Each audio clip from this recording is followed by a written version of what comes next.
Hello, everyone. Like Shannon said, my name is Jessica Wewer, and I'm from the Department of Communication Sciences and Disorders. My research advisor, he's not here with us today, unfortunately, was Dr. Raymond Hull. He has been in the department for a long time, and he is an audiologist and an SLP.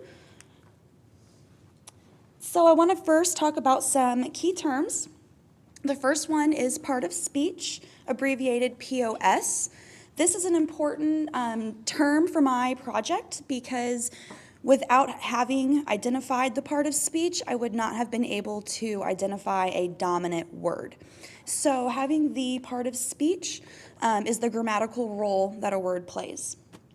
And then we have heteronyms, which are important for my study because I wanted words that I could present to individuals without having semantic information.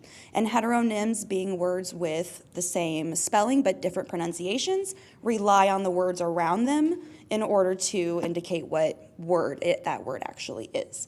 So for example, read, read, contest, contest, permit, permit, project, and project, just for some examples. And then a few more terms to talk about is going to be lexical access, which this is our cognitive ability to process sounds, process the letters that we see, and then attach meaning to those letters that we hear and see. Word frequency measurements. These are used mostly in linguistics, psychology, and neuroscience. And they have been particularly good at predicting human behavior. In the past, most of them were based on written text, and recent research has shown that subtitle information is much more likely to predict human behavior than written text. And then language experiences.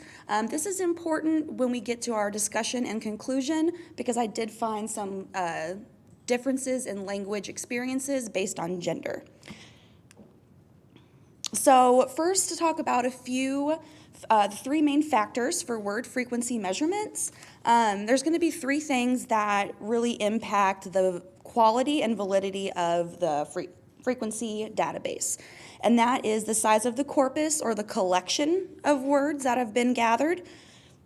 And it has been shown that a larger corpus size is going to correlate to participants' naming abilities of words.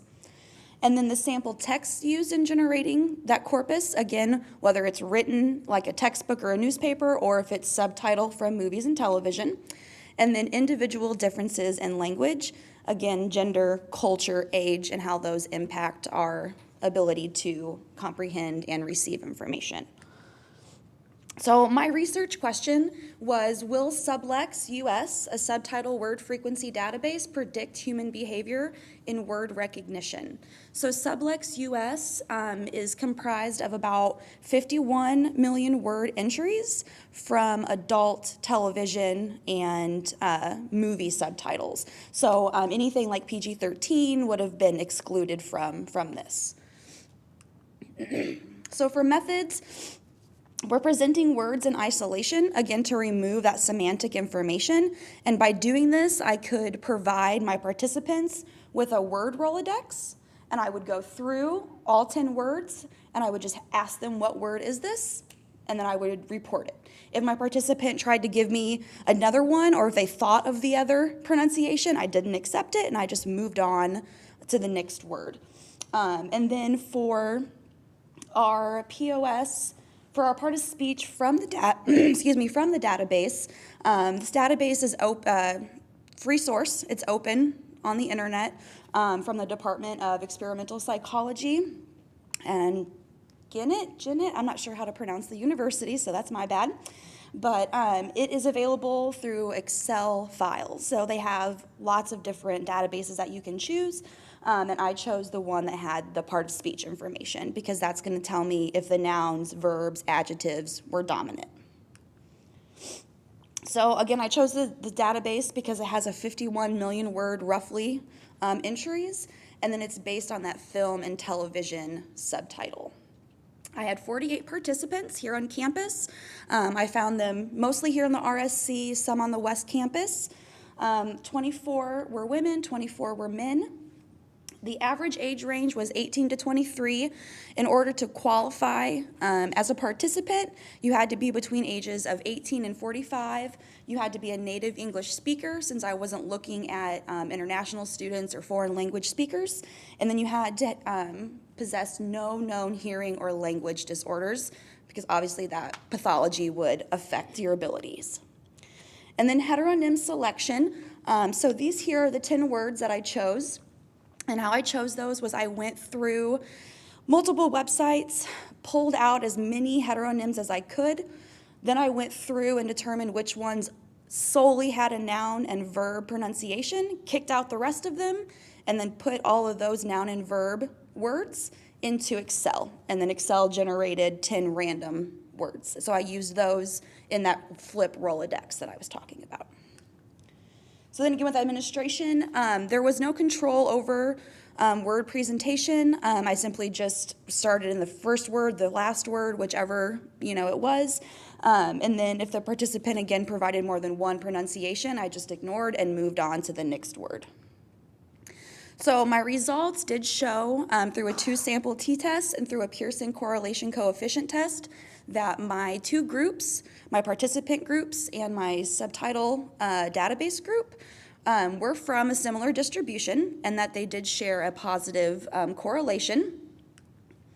So then discussion, this is where I found some differences between gender.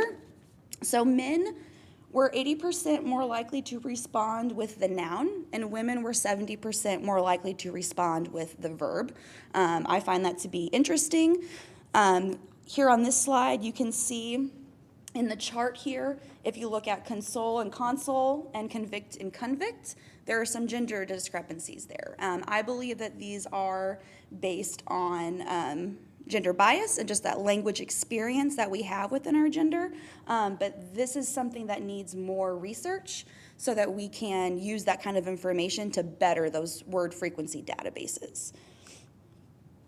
Okay, so in conclusion, real-world application is going to be helping us distinguish language norms and language acquisition, because if we understand more about how men and women relate to words, then we can understand more about what's going on when they don't relate to those words in the same kind of way. And then what's next? I am currently in the Doctorate of Audiology program.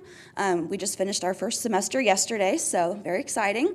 But as an AUD student, and for my capstone project, I'm going to expand on this. I'd like to expand my word list, and then I would like to change the visual representation into an auditory stimulus by distorting some recordings of voices, and then presenting those to participants to see, do they respond similarly as they did with word recognition visually, or is there, do they respond differently with an auditory stimulus? So, oops, there you go. And then these are all of my wonderful references, and then I am open to taking any questions.